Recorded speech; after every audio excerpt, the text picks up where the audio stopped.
4 em 10 alunos brasileiros do quarto ano não dominam a leitura. A pontuação média alcançada pelos estudantes de ensino fundamental no Brasil está no nível mais baixo da escala pedagógica de proficiência do estudo. Isso aqui, pegando o que o nosso próprio Denilson falou agora há pouco, isso aqui é mais uma notícia estruturante que passa batido pelo atual noticiário. Vamos lá, para todo mundo poder acompanhar essa notícia pública importante. Entre os estudantes brasileiros do quarto ano do ensino fundamental, 38% não dominam as habilidades básicas de leitura. Por exemplo, apresentam dificuldades em recuperar e reproduzir parte da informação declarada no texto.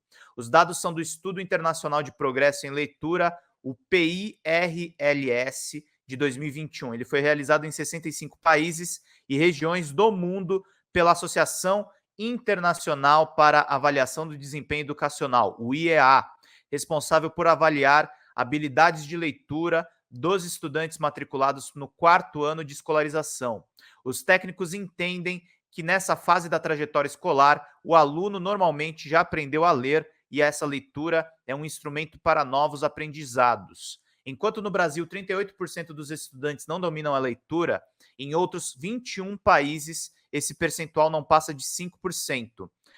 Dentre eles, a Irlanda, que tem 2%, a Finlândia, que tem 4%, a Inglaterra, que tem 3%, Singapura, que tem 3%, e a Espanha, que tem 5%.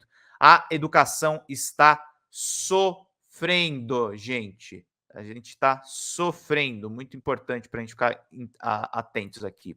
O relatório mostra ainda que cerca de 24% dos alunos brasileiros dominam apenas as habilidades básicas de leitura. Somente 13% dos avaliados no país podem ser considerados proficientes em compreensão da leitura no quarto ano de escolarização, pois alcançaram o nível alto ou avançado dessa habilidade. Participantes, o PIRLS de 2021 avaliou mais de 400 mil estudantes em mais de 13 mil escolas em 57 países e 8 regiões classificadas como padrões de referência, como localidades do Canadá, Emirados Árabes, Abu Dhabi, Dubai e Moscou, na Rússia. A pontuação média alcançada pelos estudantes brasileiros, 419 pontos, está no nível mais baixo da escala pedagógica de proficiência do PIRLS, com 4 níveis. De acordo com o relatório de 2021, o desempenho dos estudantes brasileiros na leitura é significativamente inferior a outros 58 países do total de 65 países e regiões de referência participantes. O Brasil teve desempenho semelhante ao dos estudantes do Kosovo e do Irã, e superior somente aos desempenhos da Jordânia, do Egito, do Marrocos e da África do Sul.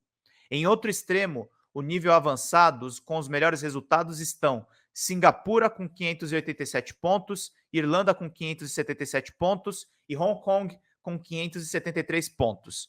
A edição de 2021 contou com a participação do Brasil pela primeira vez. Ao todo, 187 escolas brasileiras participaram das avaliações, com 248 turmas do quarto ano do ensino fundamental e 4.941 estudantes, distribuídos em 143 municípios e 24 estados. Em entrevista à Agência Brasil, o diretor do Instituto de Interdisciplinaridade e Evidências no Debate Educacional, o IED, Ernesto Martins, destacou a importância do país integrar uma pesquisa educacional comparativa.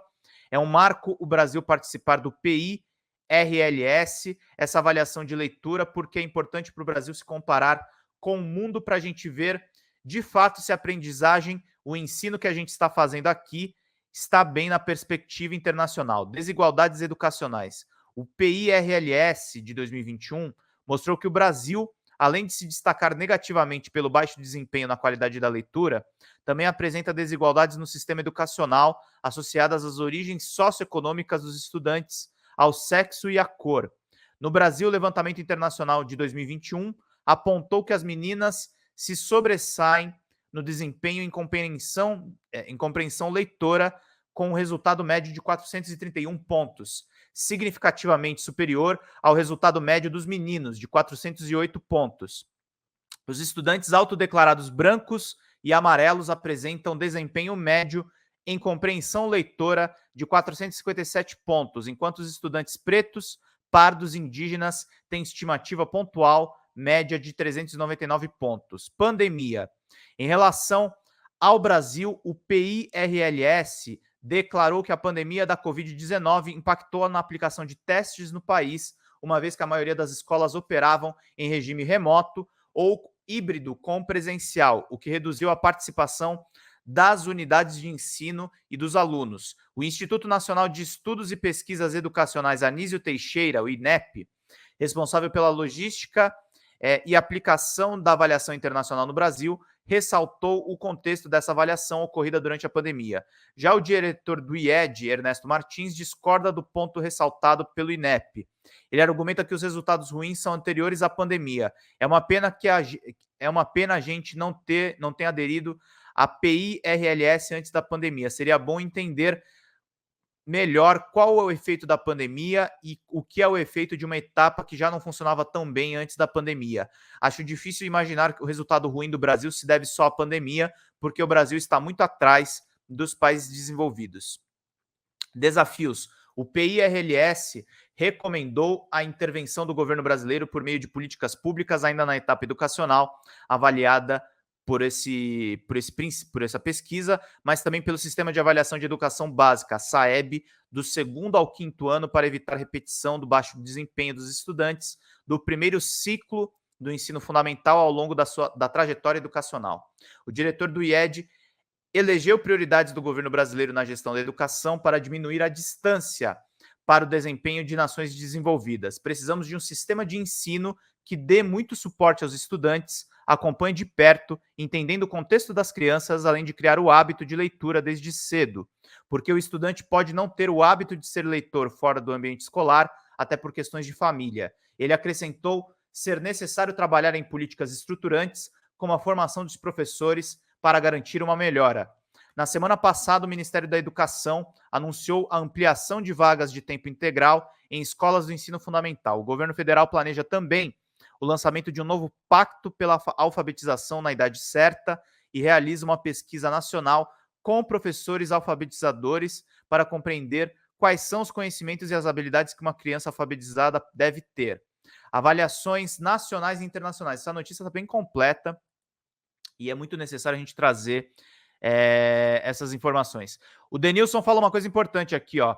Por exemplo, foi apresentado ontem o PL 2603 de 2023 para a revogação do novo ensino médio. Nenhum meio de comunicação se aprofunda e faz análise dessa proposta, ler ela, divulgá-la e debatê-la. Eu acho que tem que revogar, tá, Denilson? E só para fazer aqui, não a defesa da Folha Democrata necessariamente, mas o Diário do Centro do Mundo fez uma super live sobre os malefícios do novo ensino médio. Isso é um debate que existe dentro do governo Lula, porque o Camilo, a princípio, era a favor, e setores do PSOL, encabeçados muito pelo professor Daniel Cara, que, na minha opinião, é o maior educador brasileiro em atividade. Ele tem feito críticas grandes a esse novo ensino médio.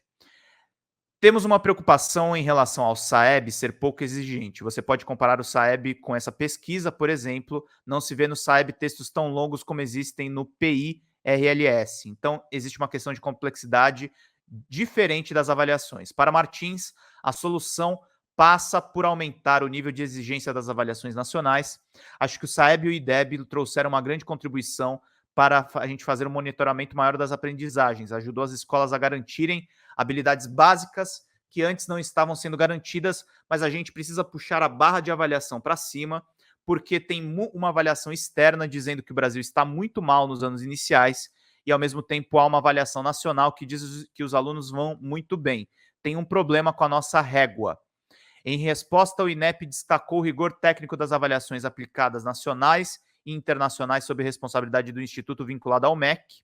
As avaliações têm características próprias, mas todas são realizadas com o rigor técnico necessário para garantir a fidedignidade da medida. O que se deve observar é que, de fato, o SAEB e o PIRLS avaliam públicos diferentes com metodologias diferentes, mas não se verifica contradição entre os resultados. As informações são complementares e ajudam a entender melhor o cenário educacional, a fim de planejar intervenções mais eficientes para sanar as lacunas de aprendizagem identificadas.